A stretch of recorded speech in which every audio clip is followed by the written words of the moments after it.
성경 149쪽입니다. 요한복음 5장 1절에서부터 15절까지 말씀입니다.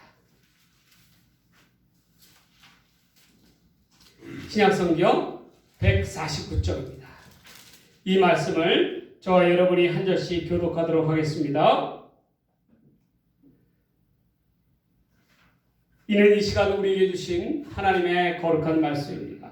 예루살렘에 있는 양문 곁에 히브리 말로 베데스다라 하는 못이 있는데 거기 행각 5이 있고 그 안에 많은 병자, 맹인, 다리 저는 사람, 혈기 많은 사람들이 누워 물의 움직임을 기다리니 이는 천사가 가끔 못에 내려와 물을 움직이게 하는데 움직인 후에 먼저 들어가는 자는 어떤 병에 걸렸든지 낫게 되리라.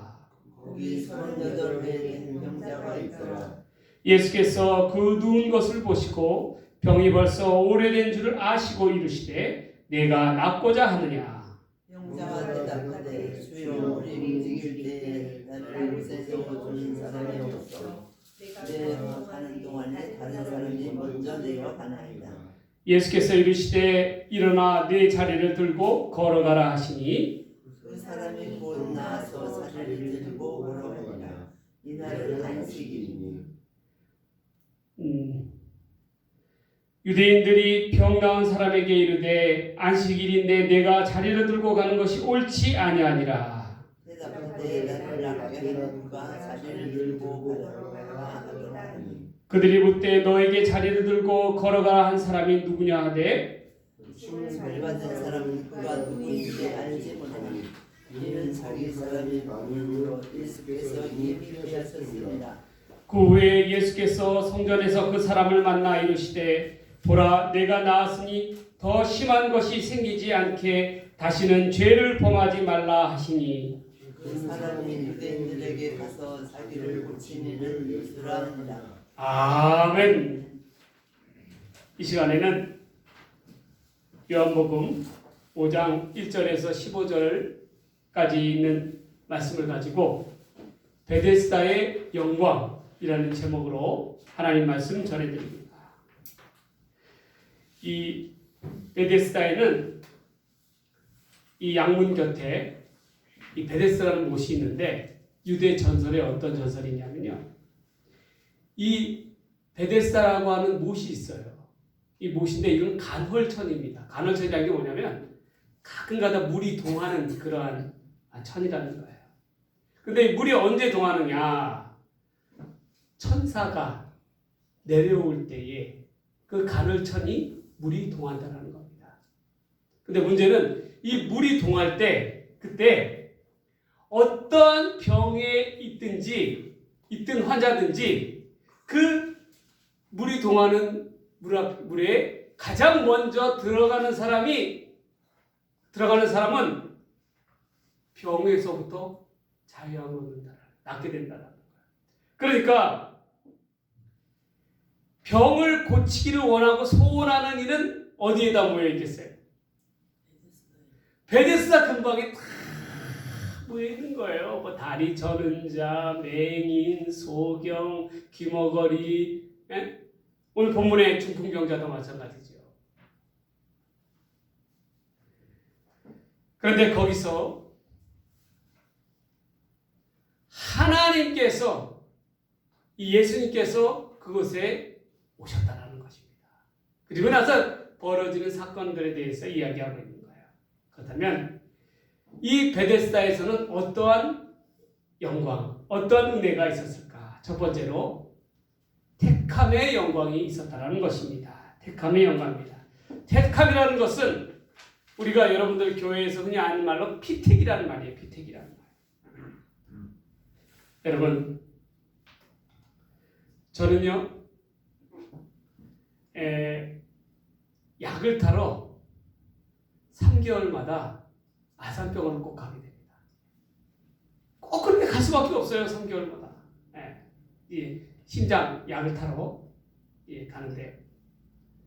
그런데 하나님께서 왜 그렇게 3개월마다 나를 거기 병원에 가게 하시는가? 이유가 있어요.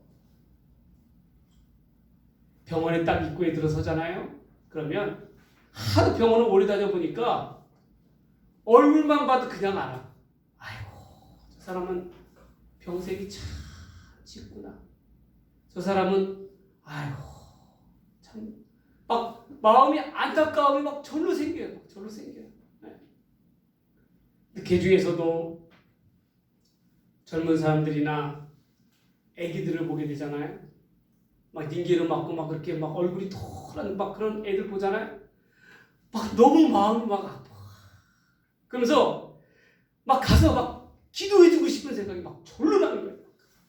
예, 교회 다닌다 싶으면 가서 막 기도해주고 막 그런 애들 있긴 있었어요. 예전에. 가서 막 마음속에서 그냥 막 성령님께서 역사하시는 거죠. 막 기도해주고 싶은 생각이 드는 거예요. 옷은 초라한데. 예, 옷은 잠바떼기 하나 걸치고 가고. 막 기도해주고 싶어. 그 자리에는요, 마치 오늘 본문에 베데스와 못 가다, 이 연못에 못 가다 같은 자리예요. 그 아산병원에 보면 거기 그 병원 어떤 병원입니까? 최종적으로 마지막으로 오는 병원이 그 병원 아니에요? 그렇잖아요. 전국에 있는 환자들 중에서 못 고쳐가지고 자기 병이 뭔지도 모르고 못 고치니까 어떻게 돼요? 거기로 오는 데가 마지막 종착점이 거기잖아요. 거기를 다 몰려들잖아요. 이 환자 저 환자 뭐 그것을 보면서 제가 이 생각이 들었어요. 아, 여기는 베데스와 연못가도 같은 곳이구나. 이곳에 있을 때 그러나 분명한 것은 그 많은 환자들 중에서 고침을 받고 나아가는 환자들도 있고 또 어때요? 병 고침을 받지 못하고 거기서 인생의 마지막에 종착점을 찍는 그런 분들도 많이 계시다는 거예요. 여러분, 그런 분들의 소망이 뭘까요?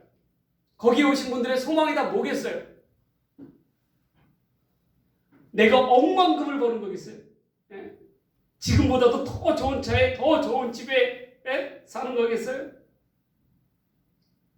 아니에요. 뭐겠어요? 딱 한 가지. 내 병에서부터 자유함을 얻을 수 있다.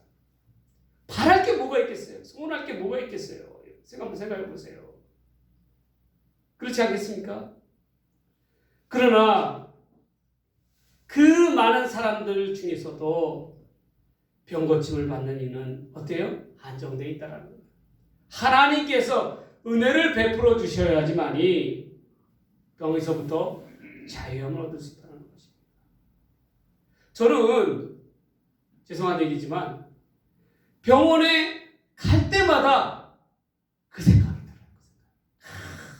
그 생각이 간절히 듭니다. 그러면서 마음으로 아이고 참 하나님이 딱 아산병원 문턱에만 가면 사람의 마음이 바뀌어버려요. 그냥 가기만 전에도 애들 아이고 막 그냥 어떨 때는 낙심되고 어떨 때는 화가 나기도 하고 어떨 때는 막 답답하기도 하고 그래도 아산병원 문턱에만 넘어가면 그때부터 마음이 확 바뀌어요. 어떻게 바뀌겠어요? 감사함으로 바뀝니다. 아이고 하나님 나같이 부족한 자를 하나님의 주의 종에 세워주시고 목숨 붙어있게 해주셔서 이렇게 뭐 크든지 작든지 간에 주의 일을 할 수 있게 해주신 것만으로도 이렇게 말씀 선포를 할 수 있게 해주신 것만으로도 은혜도 감사다. 지금 그런 생각이 절로 나는 거예요. 제가 2년마다 심장 수술을 받고 2년마다 심장내과에서 그 심초음파라는 검사를 합니다. 그게 2년 간격으로 하는데요. 그거 하게 되면 어떻게 되냐면 기계를 놓으면 심장의 상태가 이 TV 화면에 그대로 다 투영하게 다 드러나요. 그래서 피가 이렇게 판막이 움직이는 거, 벌어졌다 열렸다는 거, 피가 나아가는 거, 그런 것까지 다 보여요. 그런데 제가 최근에 그걸 했거든요. 했더니 제가 앉아 누워서 이렇게 탁 하는데 어두운 방에서 그 생각이 들더라고요. 무슨 생각이 들어요? 야, 참 나는 이래든 저러든 간에 참 목회를 지금 하고 있는 게 어찌됐든 간에 참 하나님의 큰 은혜로구나. 그런 생각이 들었어요. 남들은 이렇게들 이야기하죠. 뭐라고 얘기합니까? 왜 교회가 부흥 안 하느냐? 왜 교회인들이 늘질 않느냐? 막 그렇게 얘기를 하잖아요. 그렇지 않아요? 솔직히 그러잖아요. 교회가 5년이라고 해서 됐는데 도대체 교회 성도들이 늘지도 않고 뭐 하는 거냐? 그렇게 얘기할 수 있잖아요. 그런데 제가 막상 그런 얘기 들으면 속상하죠. 그렇지만 막상 그 자리에 딱 그게 검사대회 위에 올라가잖아요. 그러면 그런 생각보다도 아이고 이렇게나마 할 수 있는 것만으로도 하나님 감사합니다 싶은 생각이 들더라고요. 여러분 우리 인생은 그렇습니다. 내게 주어진 것이 없다 해서 내가 정말 부족하다고 해서 화내거나 낙심하거나 절망하지 마세요. 좌절하지 마세요. 우리에게 생명이 붙여주신 것만으로도 하나님 앞에 감사할 제목이라는 것입니다. 병들지 아니하고 고생하지 않는 것만으로도 하나님 앞에 얼마나 감사의 제목인지 몰라요. 근데 그걸 몰라요. 그 은혜와 가치를 몰라요. 그렇게 사는 사람이 얼마나 태반입니까? 안 그래요, 여러분? 그렇다면 제가 안타까운 사람들을 이렇게 보면요. 병원에 보면 그런 사람들 너무 많아요. 그 아산병원 앞에 그 야외 그 나무 그 잔디 숲이 있잖아요. 그러면 다 환자 복에 닌게를 꽂고, 닌게를 하나 들고 나 혼자서 딱 멍하니 그 숲에서 벤치에 앉아가지고 무슨 생각을 골똘히 하시는지 멍하니 그렇게 있는 분들을 보면 어때요? 그런 마음이 절로 드는 거예요. 참 우리 인생이 그렇구나 싶은 생각이 들어요. 여러분 내게 수천억 원이 돈이 있다 하더라고요. 저는 제일 부러운 사람들이 어떤 사람이 제일 부러웠냐면 이 아산병원에 가잖아요. 그러면 그 앞에 기부자들 명단이 있잖아요. 어느 실업 회장 기부금 5억 원. 그래서 뭐라고 써놨는지 알아요? 화면에 보면 뭐라고 써놨는지 알아요? 심장 유료 이술의 발전을 위하여 기부하셨습니다.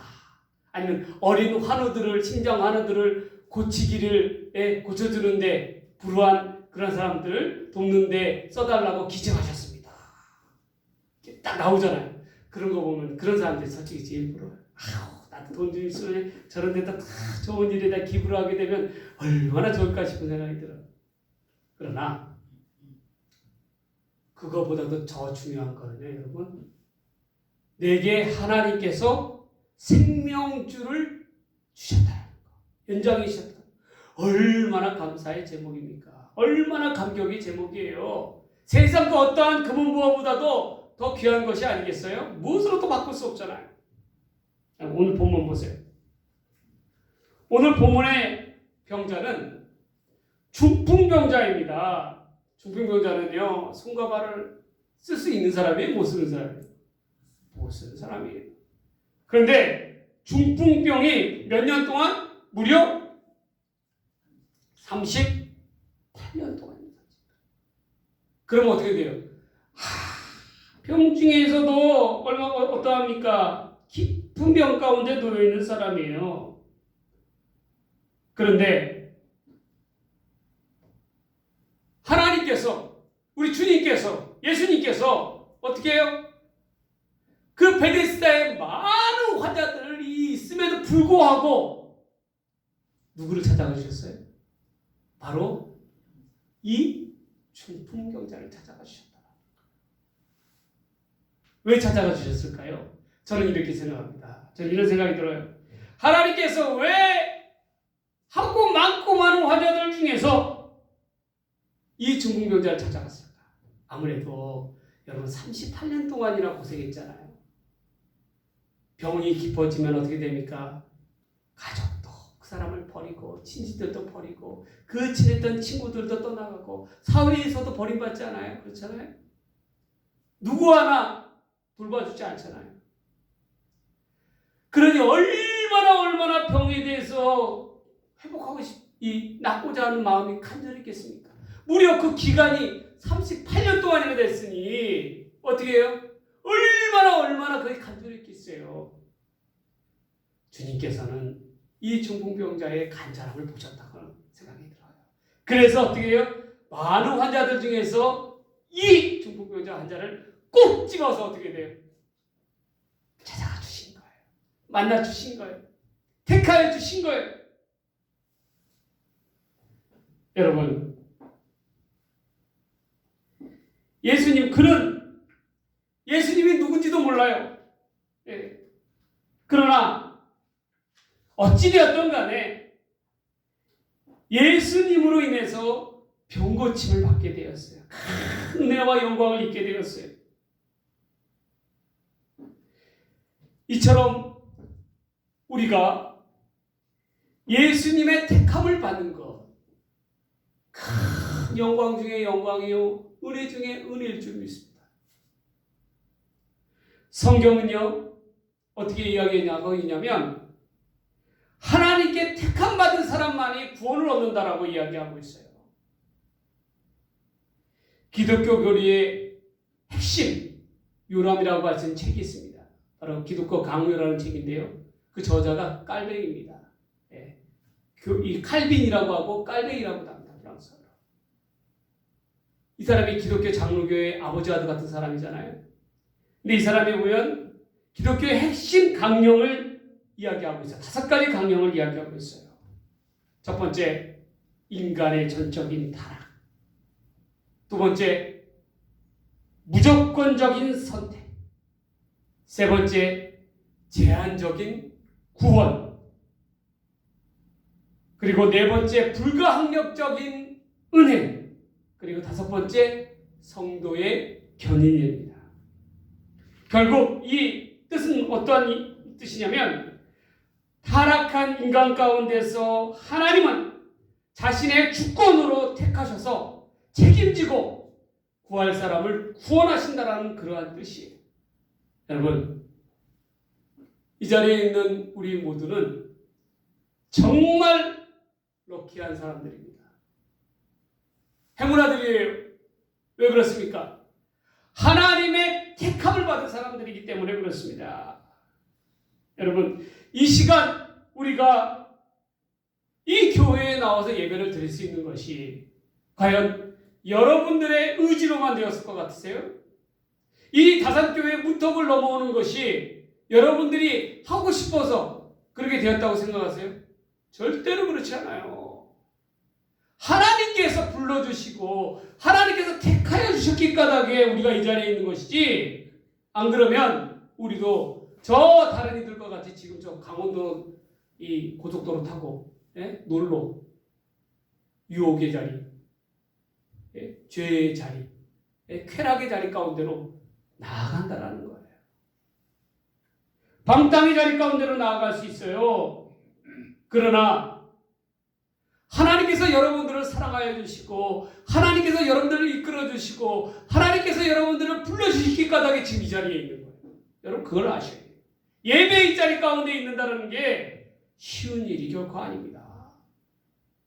이 세상 후딱한 세상 풍파 가운데서 물질과 이 쾌락이 사람들의 마음의 중심을 빼앗고 있는 이 자리에서 여러분 하나님께서 구원의 자리 가운데를 불러주신 거예요. 이 자리 가운데 불러주신 거예요. 어떠한 이유든지 간에 좌우지간 어떤 이들은 가족이기 때문에 어떠한 의무 때문에 올 수도 있을 것이고 어떠한 이들은 정말 하나님을 사모하는 마음 가운데 이 자리에 나왔을 수도 있겠고 여러 가지 각자의 이유가 있겠지만 그러나 중요한 것은 어찌됐든 간에 하나님께서 여러분들을 이 자리에 불러주셨다는 거예요. 그게 중요해요. 택하여 주셨다는 거예요.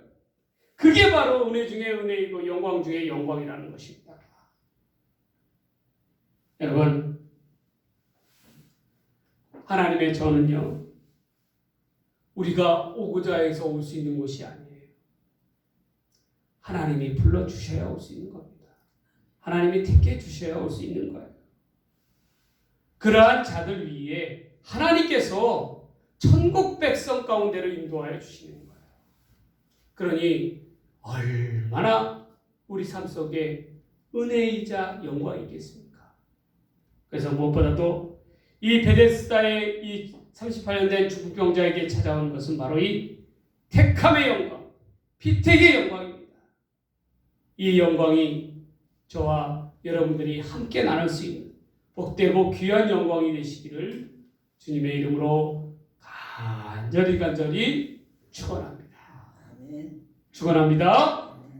두 번째로 이 베데스다의 영광은 어떠한 영광이냐면 바로 대화의 영광이라는 거예요. 대화의 영광. 대화의 영광이라는 건 무슨 뜻입니까? 곧 소통의 영광이라는 뜻입니다. 누군가에게 대화를 청한다는 것은 곧 내가 너와 함께 소통하고자 한다라는 그런 의미예요. 함께 하자라는 거예요. 함께 통하자라는 거예요. 여러분 이런 말이 있잖아요. 우리와 생각이 다른 사람, 뜻이 다른 사람은 어떻게 해요? 제일 먼저 어떤 행동을 합니까? 말을 안 해요. 그런 사람. 왜? 말해봤자 무슨 의미가 있겠어요? 아무 의미가 없는데 무슨 말을 하겠어요? 그렇잖아요. 예수님께서는 이 베데스다 못 가운데서 특별히 그 많은 환자들 가운데서 38년 된 병자를 찾아주셨습니다. 그리고 만나서 대화를 시작하셨어요. 본문에 주님은 중국 병자에게 먼저 말할 것입니다. 내가 낫고자 하느냐? 정말 낫고자 하느냐? 이 질문은 처음 보는 사람에게 더군다나 아픈 병자에게 할 수 있는 질문이 아니에요. 왜 그렇습니까? 병자가 병을 낫고자 하는 건 당연한 거 아니에요? 그렇잖아요. 근데 뭘 또 묻는 까닭이 뭐예요? 질문하는 까닭이 뭡니까? 주님께서는 이 중풍병자가 병을 낫고자 하는 의지와 믿음을 보시는 거예요. 그 간절함을 보시는 거예요. 예수님과의 대화는 우리에게 있어서 무엇을 상징하는 거냐면 곧 기도입니다. 기도를 통해서 하나님께서는 우리 주님께서는 우리에게 응답을 미리 준비해 주세요. 응답을 벌써 기도의 제목에 대한 응답을 준비해 주시는 거예요. 이 중풍병자는 주님께 뭐라고 답합니까? 엉뚱한 이야기를 하고 있어요. 동문서답을 하고 있어요. 물이 움직일 때에 먼저 자신을 연못에 넣어둘 리가 없어서 내가 차절하고 절망하고 있습니다. 라고 이야기합니다. 여러분,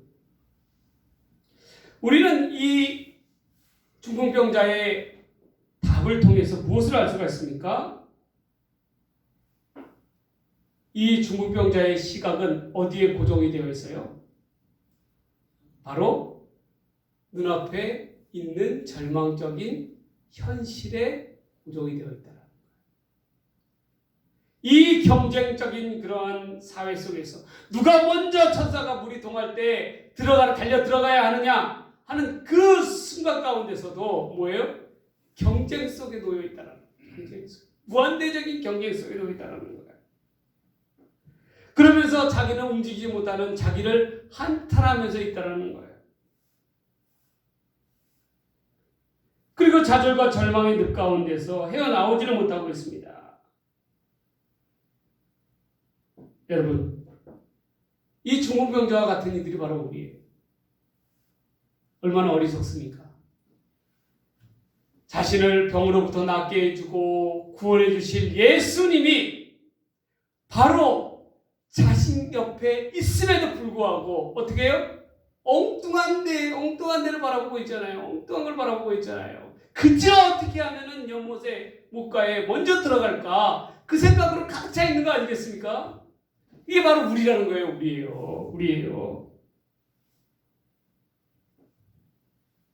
우리 또한 어떠합니까? 내가 남보다도 덜 갖고 있으며 내가 남보다도 어떻게 해요? 더 배우지 못하면 어떻게 해요? 차절하고 절망하고 그 경쟁 가운데서 뒤처지면 어떻게 돼요? 마치 패배자 있는 모양 그렇게 여기는 경우가 얼마나 많이 있어요.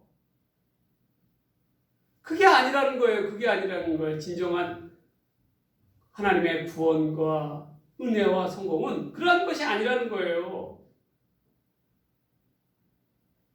경쟁 가운데 있지 않다라는 것입니다. 눈에 보이는 현실 가운데 있지 않다라는 거예요.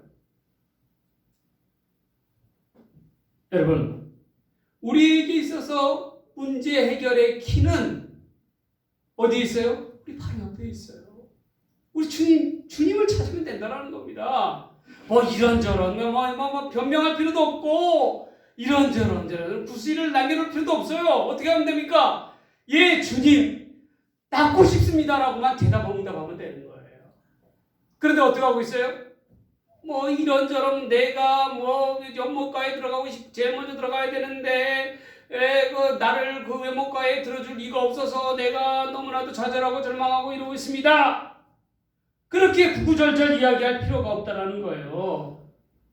주님께 정직하게 나아가 낳고 싶다라고 대답하면 되는 겁니다. 문제 해결을 위한 방법은 아주 간단해요. 주님을 찾으면 되는 겁니다. 주의 이름을 부르면 되는 겁니다. 그러나 이 어리석은 대답을 했던 이 중국 병자도 잘한 게 있어요. 뭘 잘했을까요? 어찌되었든 간에 동문서답을 하고 엉뚱한 대답을 했다 할지라도 주님과 소통했다라는 거예요. 대화를 했다라는 거예요. 그리고 자기의 병마로부터 낫고자 하는 그 뜻은 어떻게 돼요? 주님과 같았다라는 것입니다. 결국 이 말은 뭐예요? 이 중풍병자는 주님과 소통하고 대화하는데 성공했다. 여러분, 우리 기도를 보세요. 우리 기도가 솔직히 하나님의 뜻에 한다고 하지만, 이야기하지만, 기도한다고 하지만 하나님 보시기에 얼마나 엉뚱한 황당무구한 그런 기도를 할 때가 얼마나 많이 있어요. 솔직히 그렇지 않습니까? 하나님, 내가 로또에 당첨되게 해주세요. 그래서 그 로또 가지고 주의 일을 많이 할 수 있도록 해주세요. 그렇게 기도하는 사람은 한두 명이에요? 네? 한번 보세요. 그게 하나님 뜻입니까? 하나님 뜻에 합당한 거예요? 아니에요. 엉뚱한 그런 이야기하고 있잖아요. 그럼에도 불구하고 어떻게 해요? 하나님께서 들어주신다는 거예요. 소통 가운데 나아가게 하신다는 거예요. 여러분, 주님께서는 말씀하십니다. 일어나 내 자리를 들고 걸어가라 라고 말씀하셔요.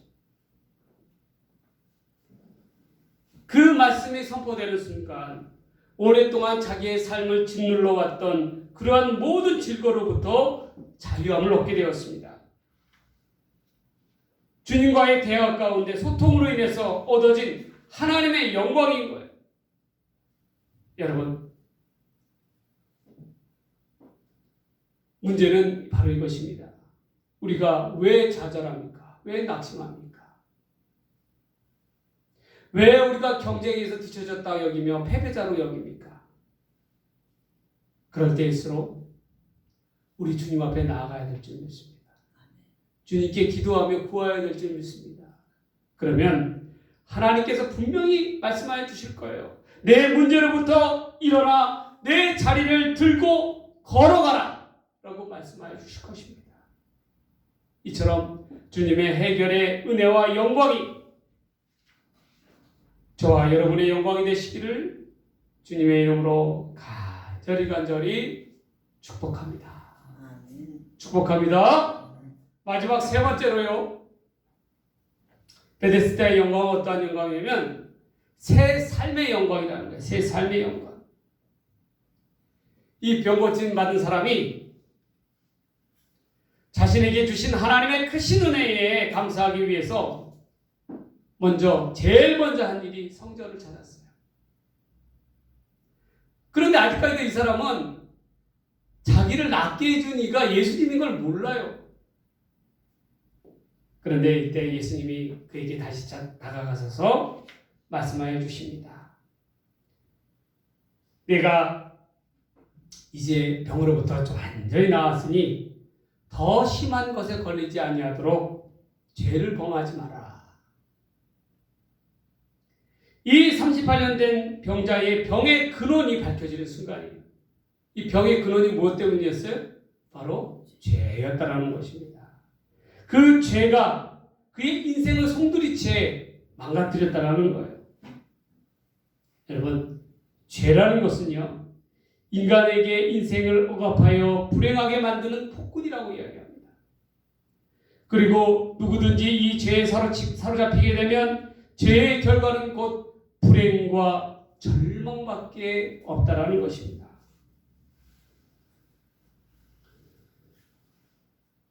본문의 이 병자는요, 예수님과의 만남을 통해서 자신의 궁극적인 병의 문제가 무엇이고 또 그것을 어떻게 해결하고 또한 앞으로 어떻게 살아야 될지도 깨닫게 되었습니다. 그리고 자기의 죄의 문제를 해결받고 육신과 영혼의 깨끗함을 얻었다는 거예요. 새로운 삶으로 초대를 받게 된 것입니다. 여러분, 새로운 삶이란 무엇입니까? 예수님 안에서 새로운 삶이란 뭐예요? 바로 새로운 삶이라는 것은 자유함입니다. 또한 성결한 삶이에요. 새로운 삶으로 나아가는 자는, 초대받은 사람은 자신에게 주어진 은혜가 누구로부터 왔는지 분명히 밝힙니다. 누구로부터 왔습니까? 자기를 낫게 하는 이가 바로 예수시라 라고 분명하게 이야기합니다. 왜냐하면 자기의 새로운 인생으로 초대해 주신 이를, 이 예수를 전하지 않고서는, 사람들 앞에 전하지 않고서는 견딜 수가 없는 거예요. 그래서 예수다 라고 이야기하는 것입니다. 여러분, 우리가 예수님한테 거하지 않아요? 예수님 가운데 거하지 않습니까?